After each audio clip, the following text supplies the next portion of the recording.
ओम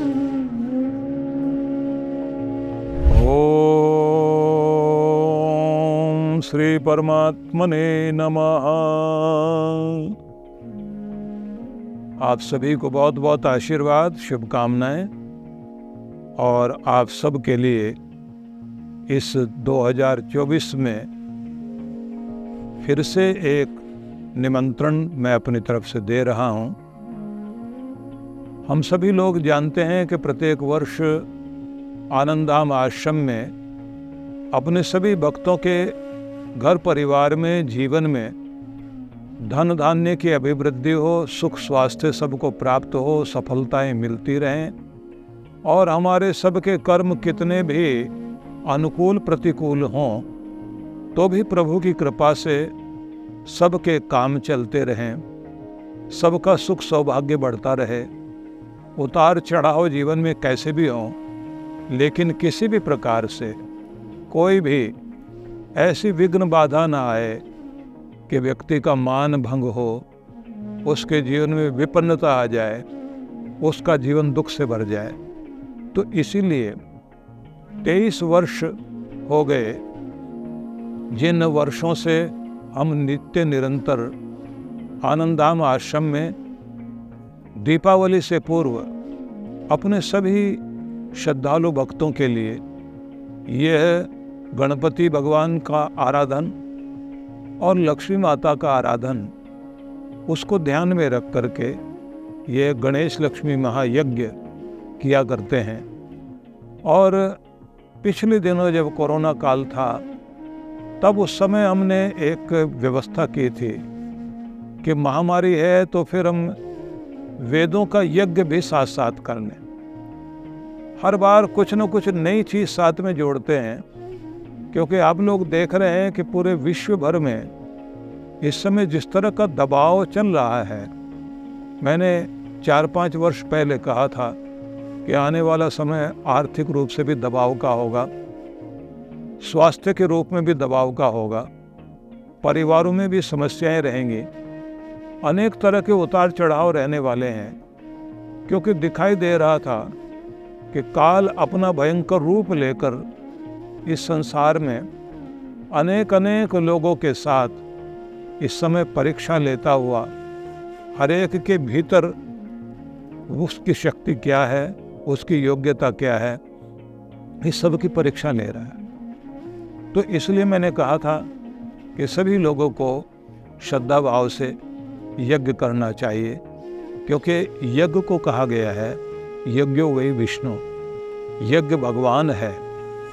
और ये भगवान का रूप होने के कारण जो कहते हैं ना कि होता है विश्व का कल्याण यज्ञ से, जल्दी प्रसन्न होते हैं भगवान यज्ञ से। ऋषियों ने ऊंचा माना है स्थान यज्ञ का, भगवान का है यज्ञ और भगवान यज्ञ का। जाता है देवलोक में इंसान यज्ञ से, होता है सारे विश्व का कल्याण यज्ञ से।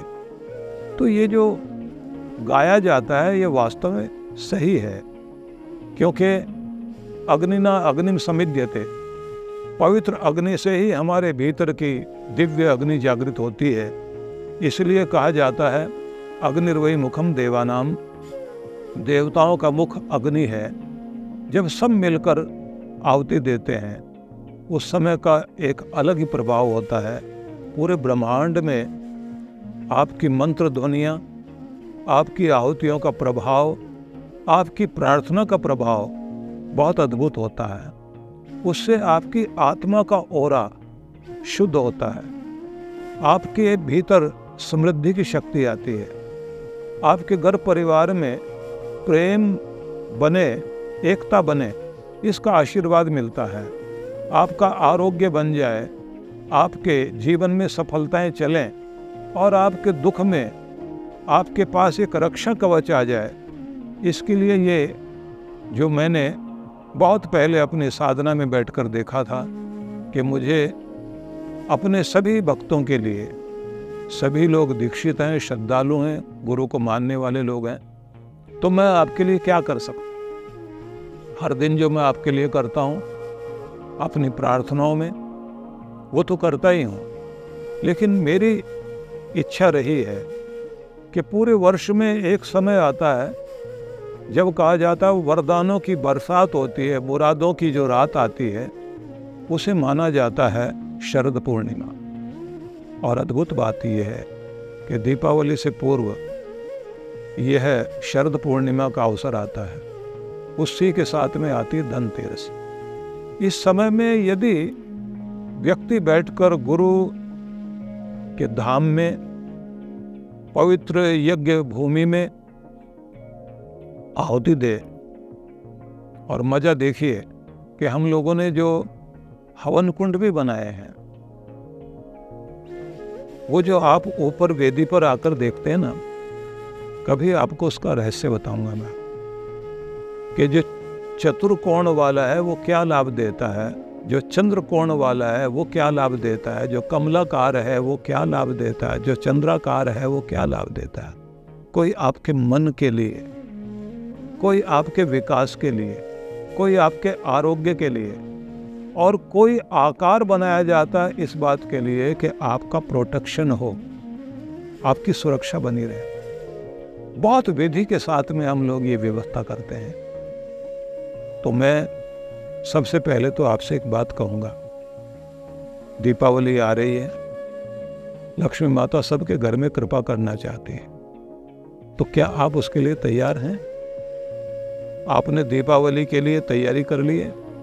अपने घर को शुद्ध करना पड़ेगा, अपने शुद्ध वस्त्रों के साथ, अपने शुद्ध मन के साथ, श्री मंत्र के जाप के साथ, और हो सके तो श्री सूक्त का पाठ करते करते तैयारी कर लीजिए। आनंदाम आश्रम में आओ, यज्ञ में भी भाग लो, और जहाँ पर वो वरदान तीर्थ बना हुआ है, जहाँ गुफा में 12 ज्योतिर्लिंग हैं, और मध्य भाग में 810 किलो का वह स्वर्णिम रूप श्री यंत्र का जो श्री मंदिर बना हुआ है, वहाँ बैठकर एक माला श्री मंत्र की आप जाप करिए। 5 दीप वहाँ से लेकर अपने घर में दिवाली पर जलाइए। मैं कहता हूँ, कैसा भी दुख का, दुर्भाग्य का जीवन में समय रहे, आपकी रक्षा होगी, आपकी बरकत पड़ेगी, आपकी लाज रहेगी, आपकी पगड़ी ऊंची रहेगी। ये एक महत्वपूर्ण चीज मैंने आप लोगों के लिए व्यवस्था की है।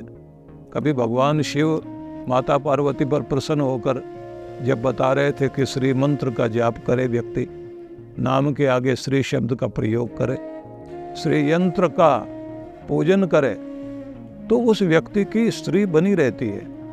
भगवान ने जहाँ पर श्री यंत्र बना करके दिखाया था, आज भी कश्मीर में उस नगर का नाम श्रीनगर है। और जहाँ पर भगवान शिव ने 3 तरह के दुख पैदा करने वाले वो राक्षस लोग थे जिनका हनन किया था, वो त्रिपुर, उनको एक नगर का नाम दे दिया गया, मतलब त्रिपुरा एक स्थान बन गया। त्रिपुरारी कहलाए भगवान शिव कि 3 तरह के काम, क्रोध, लोभ वाले जो राक्षस थे, जिन्होंने पूरी दुनिया का विनाश करने के लिए तैयारी कर ली थी।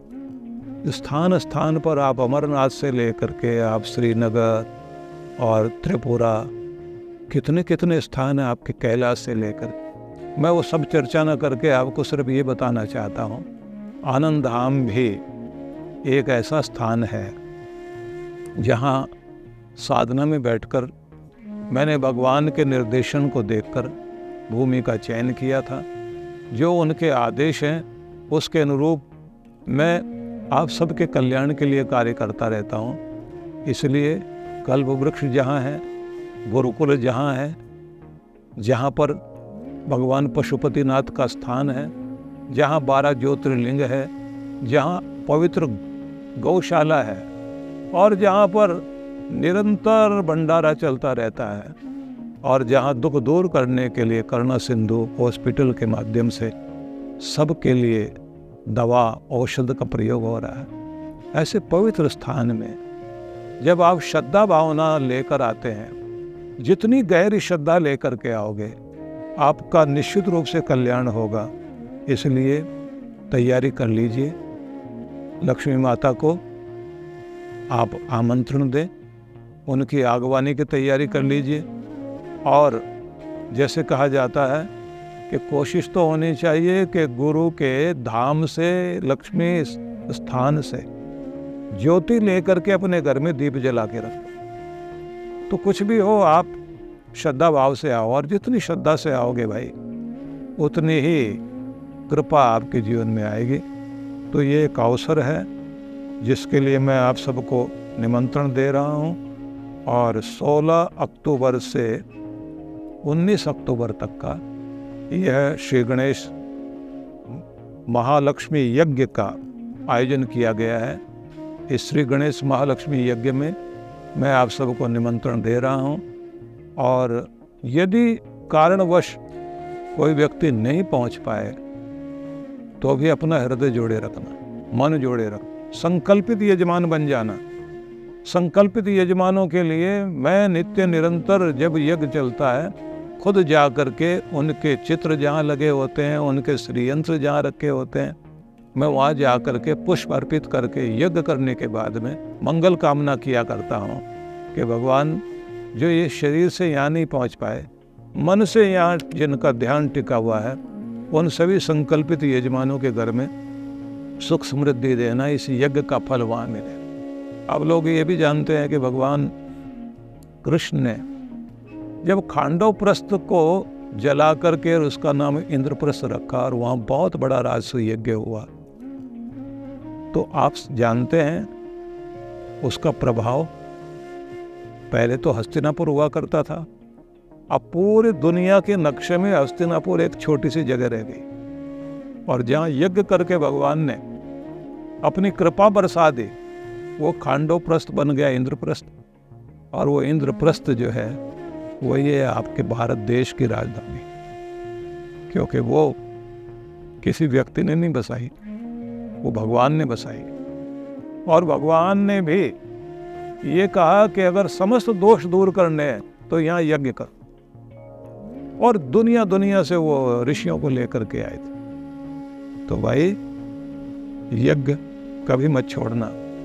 भगवान स्वयं कह रहे हैं यज्ञ दान तप कर्म न त्याज्यम कार्यमेव तत् यज्ञोदानम तपश्चैव पावनानि मनीषिणाम।